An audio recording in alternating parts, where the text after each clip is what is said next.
बाल्यावस्था सीखने के लिए। और कभी कभी किसी किसी का माइंड पढ़ने में काम ही नहीं करता है। आदमी ठीक है, अच्छा है, पर याद कुछ नहीं होता है। शाम को याद करता है तो सवेरा होते तक सब पूरा साफ हो जाता है, कुछ भी है नहीं उसके दिमाग में। सुबह खूब रटता है और दोपहर तक काम खत्म हो गया। अब उसको टीचर भी मारते हैं, पीटते हैं, उसके माँ बाप भी ठोंकते पीटते हैं, उसकी खोपड़ी पर भी मुक्का मारते हैं, कहीं दिमाग अटका भटका हो खुल जाए। लेकिन उसके पास में दिमाग ही नहीं है जो याद करे। ये बुद्धि भी कई प्रकार की होती है। कितने लोगों की बुद्धि केवल 24 घंटे तक याद रखती है, कितने लोगों की बुद्धि 1 हफ्ते तक ही याद रखती है, कितने लोगों की बुद्धि 30 दिन तक याद रखती है, कितने लोगों की बुद्धि 1 साल तक संभाल कर रखती है। जो भी हो, ये सब मेमोरी है। जैसे मेमोरी कार्ड होते हैं ना, 2 GB, 4 GB, 8 GB, 16 GB, 32 GB। अब तुम्हारे में अगर 0 GB भी लगी है किसी किसी में उसमें कुछ भी नहीं 0 GB लगी है। और जिसमें 100 GB लगी हुई है। स्ट्रांग माइंड एक बार याद करता है, 20 साल 40 साल जिंदगी भर भूलता नहीं है, दिमाग में ही बना रहता है। लेकिन जिनको कुछ याद नहीं होता है वे लोग भी अन्य किसी किसी कार्यों में विशेषज्ञ होते हैं। वे साधारण नहीं होते, वे भी किसी फील्ड में योग्य होते हैं। अभी एक सज्जन बता रहे थे कि मेरा बेटा पढ़ने में थोड़ा कमज़ोर था। मैंने कहा थोड़ा कमज़ोर था कि पूरा कमज़ोर था? बोले पूरे कमज़ोर समझो। तो हमने कहा फिर क्या किया उसने? बोले उसने ड्राइवरी सीखा। तो हमने कहा ड्राइवरी से क्या हुआ? बोले बहुत अच्छा ड्राइवर निकला वो कम उम्र में ही। और ऐसी ड्राइवरी उसने किया कि कमाल का ड्राइवर बना। और फिर उसने लोन पर गाड़ी निकाला, कर्जे से लिया गाड़ी, और गाड़ी को खुद चलाया। उस गाड़ी से दूसरी गाड़ी लिया और दूसरी गाड़ी को ड्राइवर से चलवाया। आवाज़ गुरुदेव, मेरे बेटे के पास में 6 गाड़ियाँ हैं। अब मकान पुराना गिरा कर नया बना दिया है। स्टील के बर्तनों की दुकान भी हमको खुलवा दिया है कि माता पिता तुम यहाँ बैठो। और पूरे गांव में पहले नंबर का धनवान मेरा बेटा है। पढ़ने में 0 है, धन कमाने में हीरो है। उसमें टॉप कर गया। तो कभी कभी लोग पढ़ने में कमज़ोर होते हैं। इंग्लिश तो नहीं आती है, ना हिंदी आती है, लेकिन अन्य कार्यों में बड़े कुशल होते हैं। और कुछ लोगों की ऐसी बुद्धि होती है, ये राजनीति में ज़्यादातर तो फेलियर लोग ही हैं। 10वीं में फेल हुए तो राजनीति में चले गए, गांव में फेल हो गए तो पॉलिटिक्स में चले गए, और ज़्यादा नालायक हुए तो सरपंची में चले गए। जितने हैं इसमें सब ऐसे उटपटांगी लोग भर जाता है। फिर वहाँ थोड़ा थोड़ा अपना सुधार भी करता, हाथ वाथ जोड़ने लगता है। पहले दूसरों के हाथ पांव तोड़ता था गुंडागर्दी में, अब राजनीति में आ गया तो वोट के लालच में हाथ पांव जोड़ता रहता सबको। भैया मने, दाई मने, दादा मने, थोड़ा आशीर्वाद हमको भी देना है, 1 वोट मिल जाए। और ये भी बोलता है तुम वोट दो हम नोट दें, और फिर तुमको धर के घोंट दें, तुम ही को घोंट देंगे, चटनी बनाएंगे टमाटर की। तो किसी भी फील्ड में आप अगर कोई हुनर रखते हैं तो भी आपको सफलता मिल सकती है। आदत जरा सुधार लो बस हो गया भजन। ये मनुष्य के अंदर बहुत सी आदतें होती हैं। सबसे बड़ी इसके अंदर जो आदत है, ये बड़ी खतरनाक आदत है कि मनुष्य जो है झूठ बहुत बोलता है। और बहुत ज़्यादा झूठ बोलने वालों का विश्वास उठ जाता है। और आदमी गंदगी बहुत फैलाता है। पूरे वर्ल्ड के अंदर जितने गंदे लोग हिंदुस्तान में हैं इतने और किसी देश में नहीं है। हिंदुस्तान में बहुत ज़्यादा गंदगी है, यहाँ बहुत गंदगी है। अभी कुछ 2 सालों में सफाई हुई है, थोड़ा असर आया है। अन्यथा जिस गांव में जाइए आप, गांव के बाहर आधा किलोमीटर से लेटरिन का दर्शन शुरू होता था। और सबसे पहले जो भी अतिथि मेहमान आ रहे हैं उनको लेटरिन का दर्शन कीजिए। पहला स्वागत आपका लेटरिन के दर्शन से है। और फिर घर में आइए, गुलगुल खाइए, जो भी हो। अब गुलगुल खाते समय भी वो लेटरिन याद आती थी कि अरे यार कितनी गंदगी से पार कर, सब गाड़ी में लेटरिन लग गई, टायर में लेटरिन लग गई। अभी 2 सालों से ये गंदगी थोड़ा कम हुई है, 80% इसका सफाया हुआ है, 80%। और ये भारत देश एक ऐसा देश है, मैं इंडोनेशिया में गया, वहाँ की ज़मीन देखा, मैं वहाँ के खेत देखने गया, समुद्र पार है इंडोनेशिया। थाईलैंड से मलेशिया गया, मलेशिया से इंडोनेशिया गया, तो वहाँ हमने देखा वहाँ की मिट्टी से हमारे यहाँ की मिट्टी बहुत अच्छी है और हमारे यहाँ खेत भी बहुत ज़्यादा है, लेकिन हमारे यहाँ विकास उतना हो नहीं पाया जितना विकास अन्य कंट्री में हुआ है। यहाँ के विकास न होने में सबसे बड़ा रीज़न है जो हमारे देश का नेतृत्व है वो कुशल नहीं है। हमारे देश का नेतृत्व यानी हमारे देश का जो बड़ा बड़ा नेता है, ये विदेश में जाता है तो ये सैर सपाटे करने जाता, वहाँ सीखने कुछ नहीं जाता है। वहाँ बड़े बड़े टावर देखता है और नावों में तैरता है और समुद्र में घूमता है और तफरी मार कर वहाँ का भोजन नाश्ता खाकर चला आता है। ये देखता कुछ नहीं, इसको दिखता ही नहीं कुछ कि यहाँ हो क्या रहा दूसरे देश में। अब ऐसे नेतृत्व की आवश्यकता है जो दूसरे देशों में जाकर के वहाँ के विकास की बुनियादी बातों को सीखे और सीख करके अपने यहाँ आकर के प्रयोग किया जाए। अभी मैं मलेशिया गया था, तो मलेशिया में मैं एक बस में बैठा, तो मैंने कहा इसका टिकट कौन लेगा? बोले ये बिना टिकट चलती है। तो हमने कहा पैसा कोई डिब्बा में डालना है क्या? बोले इसमें पैसा लगता ही नहीं। तो हमने कहा मतलब क्या हुआ? बोले फ्री सेवा है, free service, free bus service. तो हमने कहा एक ही बस है क्या? बोले नहीं, ऐसी सैकड़ों बस है, देख लो पीछे सब लगी है, लिखा हुआ फ्री बस सर्विस। वहाँ फ्री बस सर्विस चल रही है।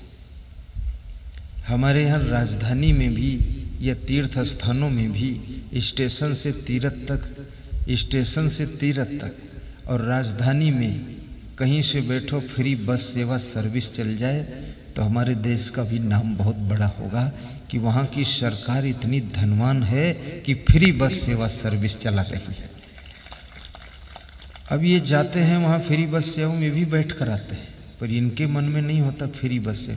ये वहाँ जाते हैं यहाँ और 10 रुपये टिकट बढ़ा देते हैं। इनका मामला ही ऐसा है, सीखते नहीं ये लोग, देखते भी नहीं है, समझते भी नहीं है, करना भी नहीं चाहते हैं। फिर लोभ लालच जो है आदमी को कुछ भी करने नहीं देता है। जिस व्यक्ति में त्याग नहीं होगा वो न फैमिली के लिए कुछ कर पाएगा, न तो देश के लिए कर पाएगा और न तो वो व्यक्ति समाज के लिए कुछ कर पाएगा और न खुद के लिए कुछ कल्याण का काम कर पाएगा। त्याग बहुत जरूरी है।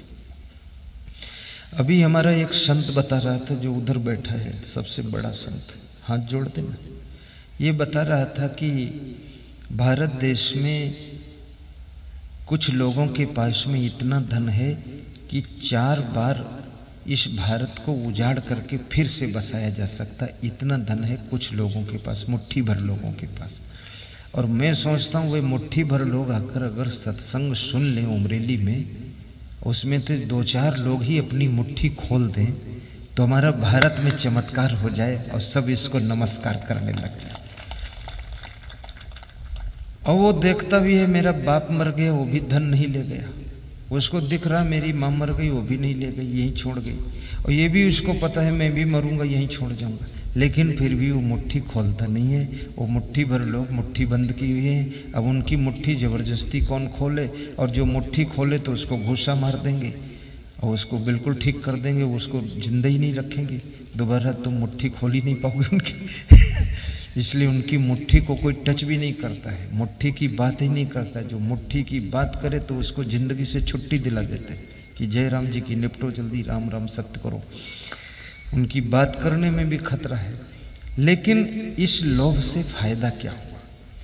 आज मैं देखता हूँ गाँव में लोग, बहुत गांव ऐसे हैं उत्तर प्रदेश के, यहाँ तो खैर बहुत सुधार हो गया, छत्तीसगढ़ प्रदेश में। उत्तर प्रदेश बहुत खतरनाक में पड़ा है। वहाँ फूस और घास और छप्पर और पेरा के घर हैं। जब आग लगती है किसी एक घर में तो पूरा गांव साफ हो जाता है। और हर वर्ष कम से कम 1000 गांव जलकर राख हो जाते हैं। सब सामान भी जल जाता, कपड़े भी जल जाते। ये उत्तर प्रदेश में आए दिन घटना होती है। और उत्तर प्रदेश में बेहद गरीबी वहाँ भी बहुत है। और उत्तर प्रदेश के मुकाबले किसी प्रदेश की जमीन नहीं है। और वहाँ एक सरकार लिखती थी कि उत्तर प्रदेश उम्मीदों का प्रदेश है।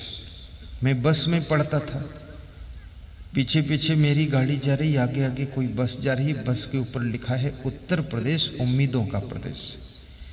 तो मैं मन में सोचता था ये उम्मीदों का प्रदेश कब तक रहेगा उत्तर प्रदेश? इसकी उम्मीदें कभी पूरी भी होंगी कि हमेशा उम्मीदों का ही प्रदेश रहेगा? अब उसको 20-20 साल मुख्यमंत्री लोग रहे, लेकिन उम्मीदों का प्रदेश ही बनाकर रखा। उम्मीद पूरी कोई नहीं हुई। उत्तर प्रदेश के लोग सोचते थे कि मेरा मुख्यमंत्री समझ गया है कि उत्तर प्रदेश उम्मीदों का प्रदेश है, तो अब उम्मीद इसकी पूरी कर देगा। लेकिन वो 20 साल में यही लिखता रहा उत्तर प्रदेश उम्मीदों का प्रदेश, और एक भी उम्मीद पूरी नहीं हो पाई। सब उम्मीदें वही पड़ी हुई हैं। तो मेरा निवेदन तो ये है कि लालच को भी कम किया जाए और देशभक्ति को भी अंदर जगाया जाए।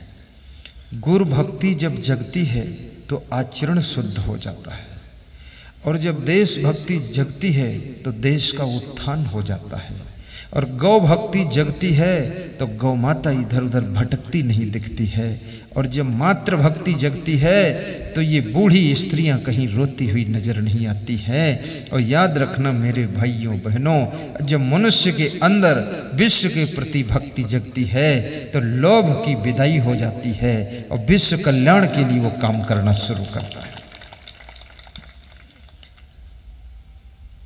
कामी क्रोधी लालची इनते भक्ति न होए, भक्ति करे कोई सूरमा जाति वर्ण कुल खोए। बड़ी विचित्र बात है।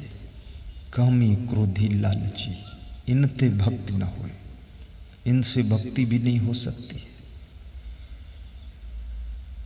लालच में पड़ा हुआ व्यक्ति भक्ति क्या करेगा? भगवान के मंदिर में भी पुजारी बना दोगे तो वहां भी चोरी करेगा। किसी गुरु के पास में चेला बन जाएगा तो गुरु की झोली से रुपये निकाल लेगा, चुरा लेगा। चुट्टा है वो, चेला कहेगा। ये लालची आदमी भक्ति नहीं कर सकता है। कितने घर ऐसे हैं जो घर ही में चोर रहते हैं, बाहर के चोरों की जरूरत ही नहीं। ताला बहुत अच्छा डाला है, कुंडी लगा दी, दरवाजा बहुत मजबूत, लोहे का दरवाजा, फिर लकड़ी का दरवाजा, लेकिन दरवाजा क्या करे जब घर के भीतर ही चोर रहते हैं? वो तो दरवाजे के अंदर ही है, बाहर से तो आने की जरूरत ही नहीं उनको, वे तो वहीं के हैं। ये लालच मनुष्य को बहुत गिराता है।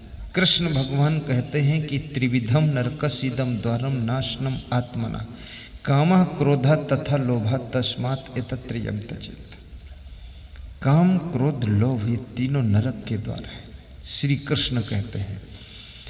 और चाणक्य ने बताया है कि जिस मनुष्य के पास में विद्या नहीं, जिसके पास ज्ञान नहीं, और जो मनुष्य कुछ दान भी नहीं करता, और जिसके पास में कोई कला नहीं, कोई गुण नहीं, ऐशाम न विद्या न तपो न दानम, और तप भी नहीं है, तपस्या भी नहीं करता है, तपो न दानम, और दान पुण्य भी नहीं करता है, न चाप शीलम गुणो न धर्म, और शील गुण भी नहीं, चरित्र भी नहीं। चरित्र में कोई पैसा थोड़े लगता है, लेकिन चरित्र भी लोगों का टूटा हुआ है। धर्म भी नहीं है, धर्म भ्रष्ट बहुत लोग हो गए, धर्म से विचलित है लोग, सही राह पर चलते नहीं है। क्या हमारा धर्म बनता है? इसको ताक पे रख दिया है। और मनुष्य के पास में एक ही ऐसी चीज है जो मनुष्य को संभालती है, वो है उसका धर्म। और आपके साथ में पहली बात तो हम मानव हैं, तो मानव का धर्म क्या होता है ये विचार कीजिए। दूसरी बात ये विचार कीजिए, यदि आपके किसी के पिता हैं तो पिता का धर्म, माँ का धर्म, पुत्र का धर्म, पत्नी का धर्म, पति का धर्म, बहन का धर्म, भाई का धर्म, चाचा का धर्म, मौसी का धर्म, भांजे का धर्म, नाना नानी का धर्म, गुरु का धर्म, शिष्य का धर्म,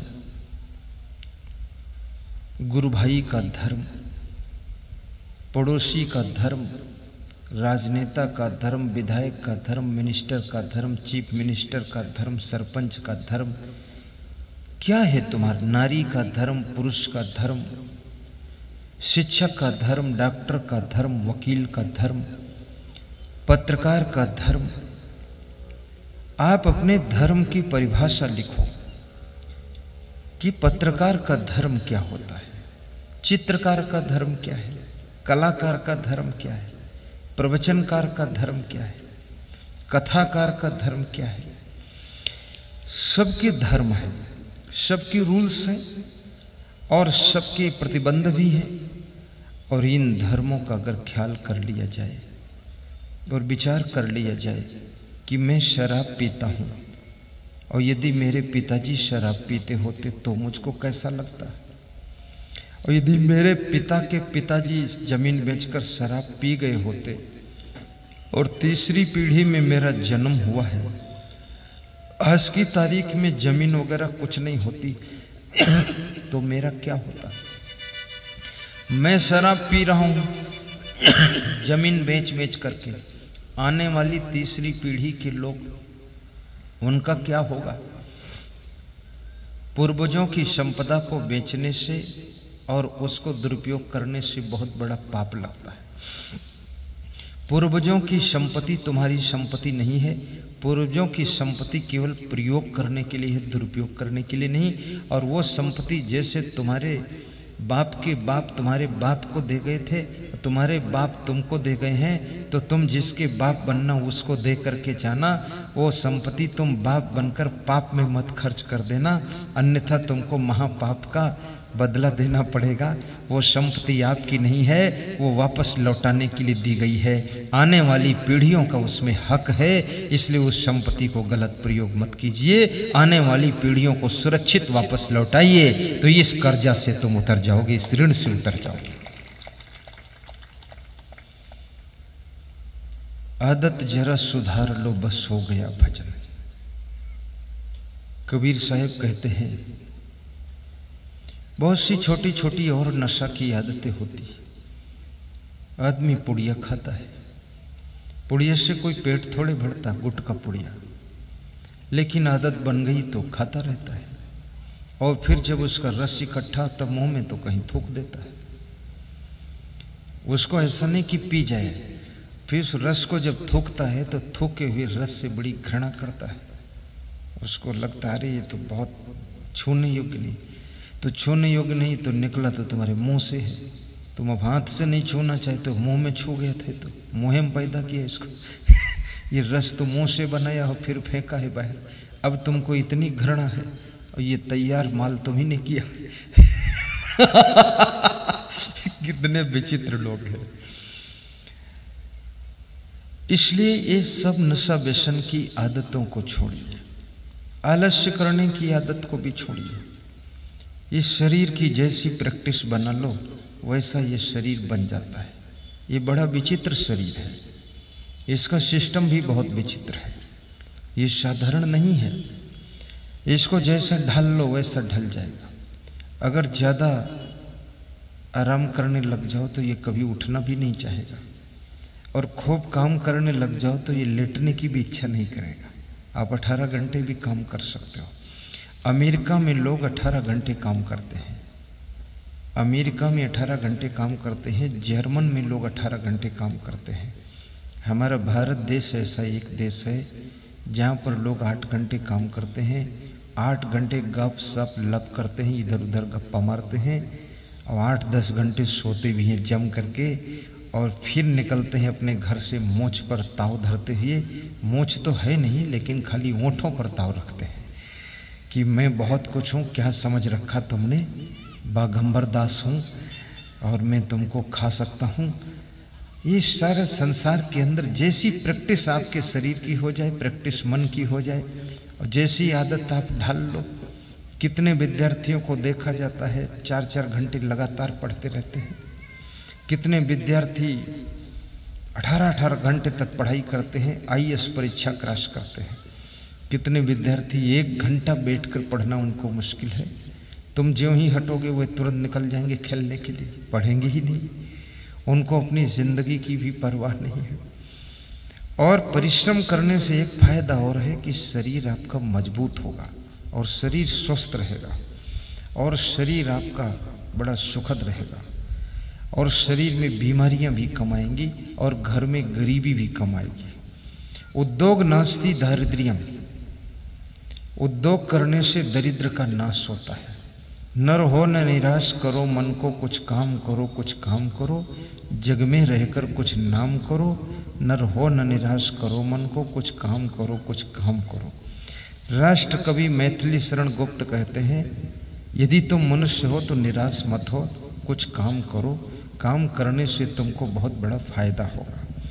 निराश मत होइए और सम्मान की इच्छा भी मत कीजिए। सम्मान कौन किसको देगा? सम्मान देने में भी तो बहुत टाइम खराब होता है और सारे लोग सम्मान पाने की कोशिश करोगे तो सम्मान देने वाला है कौन?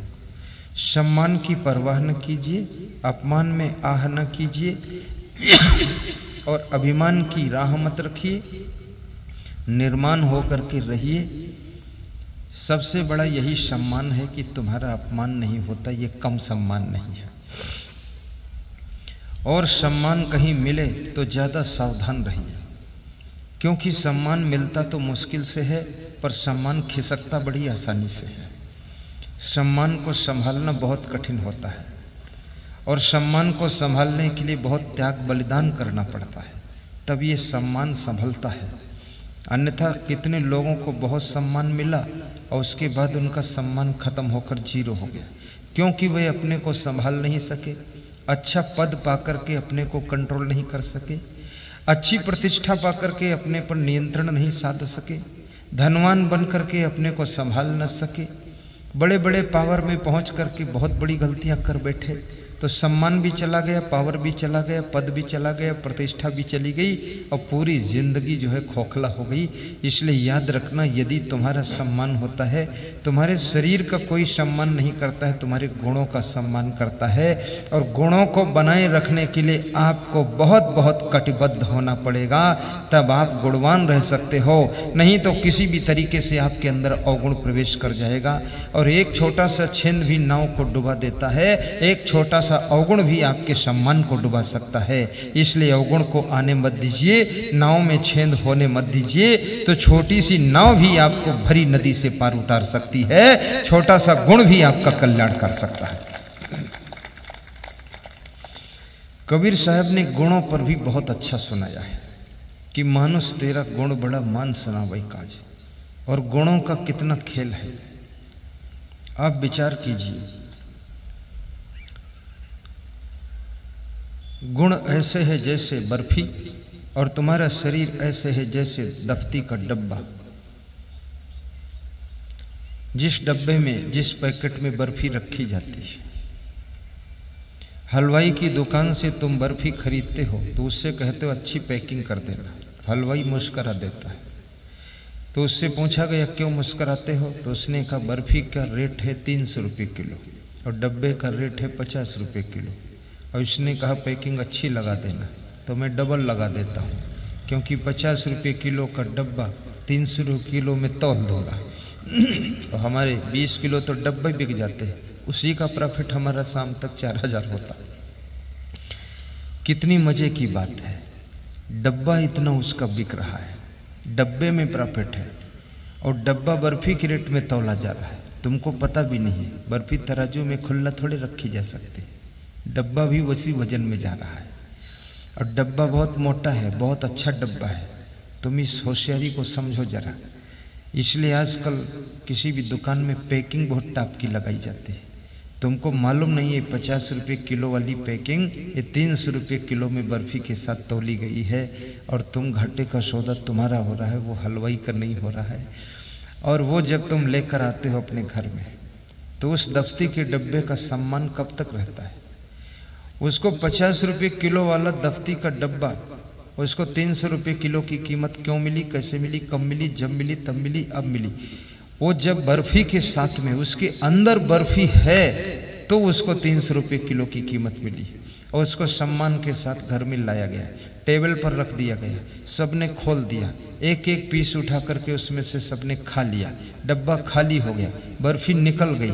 अब उस डब्बे को क्या करते हैं, कूड़ेदान में डाल देते हैं। याद रखना, जो डब्बा 50 रुपये किलो का था वो 300 रुपये किलो में बिका और हाथ में सम्मान के साथ पकड़ कर लाया गया, टेबल पर आदर के साथ रखा गया और उसको प्रेम से खोला गया और एक एक पीस बर्फी निकाल कर खा ली गई। और बर्फी से जब डब्बा खाली हो गया तो डब्बे का सम्मान खत्म हुआ, वो कूड़ेदान में चला गया। आपका शरीर भी दफ्ती का डब्बा है और इसके अंदर जो मानवता के गुणों की बर्फी है उसके कारण इस दफ्ती के डब्बे की कीमत है। अगर मानवता के गुणों की बर्फी निकल जाएगी तो आपका ये शरीर रूपी डब्बा कूड़ेदान में डालने लायक हो जाएगा। इसलिए इस गुणों की बर्फी को इसके अंदर संभाल कर रखना। गुण के ग्राहक सहस्र नर, बिन गुण लाहि न कोई। राहत कमिश्नर लखनऊ के, उनके घर पे मेरा छोटा सा पधरौनी कार्यक्रम था। मैं गया तो सुनसान घर था, बड़ा सा घर था, वो बैठे थे। तो मैंने पूछा कोई दिख नहीं रहा? बोले कोई है ही नहीं तो दिखेगा क्या? तो हमने कहा आप कलेक्टर भी रहे, कमिश्नर भी रहे, अब राहत कमिश्नर हैं, तो आपके पास तो बहुत लोग आना चाहिए। तो उन्होंने कहा अब कलेक्टरी का गुण नहीं रह गया, अब कमिश्नर का भी गुण नहीं है, अब रिटायरमेंट हो गया, इसलिए गुणों की बर्फी निकल गई। अब ये खाली डब्बा पड़ा है, अब इसके पास कोई आने वाला नहीं है। कौन आएगा वहां? मनुष्य जब तक उपयोगी रहता है, जब तक महत्वपूर्ण रहता है, जब तक वो लोगों की आवश्यकता बना रहता है, तो उसका मूल्य बहुत रहता है, कोई भी मनुष्य हो। इसलिए मैं आपसे निवेदन करूंगा, जिंदगी भर महत्वपूर्ण बनकर रहो। जिंदगी भर किसी को ऐसा एहसास होना चाहिए इस व्यक्ति की हमको आवश्यकता है। जिंदगी भर आप इस योग्य बने रहो कि आपकी जरूरत लोगों को पड़ती रहे, आपकी जरूरत लोगों को पड़ती रहे, आपकी उपयोगिता बनी रहे, आप किसी काम के लायक बने रहो। जब व्यक्ति किसी काम के लायक नहीं रहता है, पेन जब तक चलता है तो जेब में सबसे ऊंचे रखा जाता है, उसको सब देखते इनकी पॉकेट में पेन लगा है। और पेन जब बेकार हो जाता है, चलता ही नहीं, स्याही ही नहीं, या उसका आगे का पॉइंट खराब हो गया, तो पेन को जेब में कोई नहीं रखता है। फिर आजकल तो लोग पेन को सड़क पर से गड्ढे में फेंक देते हैं, हटा फालतू है ये, कोई रखता ही नहीं। पहले लोग दया से खराब पेन भी रखे रहते थे देखने के लिए, अब लोग उसको भी नहीं रखते हैं। अब तो ऐसी ऐसी चीज़ें आ गई, वन यूज़, एक बार यूज़ करो फेंक दो, मरम्मत कराने की ज़रूरत नहीं, ऐसा भी सिस्टम चालू हो गया है। तो महत्वपूर्ण बने रहने की आवश्यकता है और अपने को महत्वपूर्ण बनाने के लिए आपको नई नई कलाएं भी सीखना पड़ेगा। किसी आलसी के साथ में या किसी कामचोर के साथ में पढ़ करके तुम महत्वपूर्ण नहीं बन सकते हो, क्योंकि वो तुमको यही सिखाएगा, अरे सब इतना करने की क्या जरूरत है, बस आराम से। लेकिन याद रखना, जब तुम किसी योग्य नहीं रह जाओगे तो आराम से भी नहीं रह पाओगे। आराम करने कौन देगा तुमको? कौन करने देगा आराम? इसलिए जिनके पति लोग कुछ काम नहीं करते हैं, उनके घर की पत्नियां उनको ठीक से भोजन भी बना कर नहीं देती है। और जिस घर की स्त्रियां घर को ठीक से संभालती नहीं हैं, उस घर के पति लोग उनको कपड़े खरीदने के लिए पैसे भी ठीक से नहीं देते हैं। और जिस घर की स्त्रियां सारी व्यवस्था को संभालती हैं, उस घर का पति पूरे पैसा उसी को रखने को देता, तुम ही संभालो। और जिस घर के पति लोग बहुत कलाकार होते हैं, उस घर की स्त्रियां अपने पति के लिए अलग अलग प्रकार का रोज नाश्ता बनाकर खिलाती हैं और कहती हैं खुश रहना, तुम कभी बीमार ना होना, क्योंकि जानती है मेरा पति बड़ा महत्वपूर्ण है और पति भी जानता मेरी वाइफ बड़ी महत्वपूर्ण है। अगर तुम महत्वपूर्ण रहोगे तो दुनिया में तुम्हारी कीमत रहेगी, सम्मान रहेगा। यदि महत्वपूर्ण नहीं रह गए तो आपकी कीमत खत्म हो जाएगी। इसलिए अपने को महत्वपूर्ण बनाइए। इम्पोर्टेंट मैन बनिए। साथ में एक चीज को और याद रखना, कबीर साहब ने बड़ी अच्छी बात कही है कि ज्यादा तुम काम नहीं कर सकते हो, लेकिन अपने को और गुणों से विभूषित करो। गम खा लो, गम खाने का गुण भी बहुत होता है। आज एक संत मेरे पास आया, उसने कहा सारा रहस्य सहनशीलता में भरा हुआ है, सहनशीलता में सारा रहस्य भरा हुआ है। तो मैंने कहा क्या क्या रहस्य तो उसने ढूंढा सहनशीलता में? बोले सहनशीलता में रस ये सबसे बड़ा भरा हुआ गुरुदेव। सहनशीलता अगर है तो जिस पद पर हो उस पद पर परमानेंट टिक सकते हो। अगर सहनशीलता नहीं है तो उस पद से आपको जरूर हटा दिया जाएगा एक दिन। एक ये फायदा है सहनशीलता से। मैंने कहा दूसरा फायदा? तो उसने कहा दूसरा फायदा ये भी है गुरुदेव कि सहनशीलता से जो भी समस्या बहुत बड़ी खड़ी होने वाली है, 1 मिनट गम खा लेने से वो समस्या आगे 1 साल तक लंबी नहीं खींचेगी, 1 मिनट में ही वो खत्म हो गई। तो आगे 1 साल का जो टाइम बचा, वो टाइम में हम अपना विकास कर सकते हैं, अपनी एनर्जी का सही प्रयोग कर सकते हैं। इसलिए गम खाने से, सहनशील होने से आदमी का विकास भी ज्यादा होता है।